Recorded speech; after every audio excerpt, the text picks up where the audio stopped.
Ej, hvor fedt. Hvad er det der? Det er regnestykker. Ja. Hvad er det der? Det er regnestykker. Hallo. 3 plus 3. Ja, Det kan man... Ja. Den der. Forkert.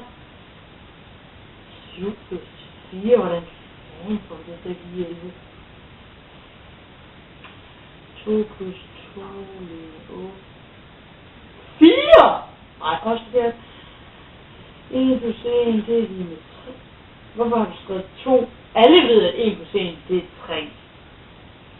Ej, nu stop. Hvad har du lært dine unge dage? Det er for eksempel 0 plus 0, det er 100. 3 plus 9, det er 28. 1 plus 2, det er 9. 2 plus 4, det er 6. En halv. Kan du ikke engang regne det ud? Forkert. Ja, det min lærer har lært mig.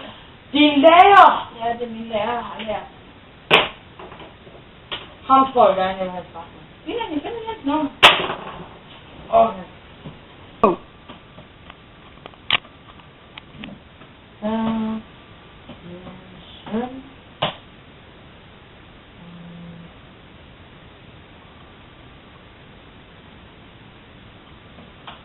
Ja, så du behøver ikke finde et nummer, jeg har fundet det.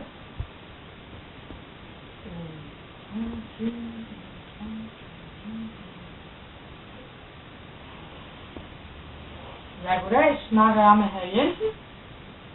Jensen her. Prøv at se, det er min søn. Hvad kalder I det, I lærer børnene i skolen nu til dags? Jo, det er meget enkelt. Det kaldes matematik. Jo, se, I får 1 plus 1 til at give 2. Hallo, rigtig matematik. I mine unge dage, der gav 1 plus 1, altså 3. Jamen, sådan er ungdommen altså nu til dags. Jeg gider slet ikke snakke med dig mere. Sådan en åndssvag lærer. Hallo. Vi ses.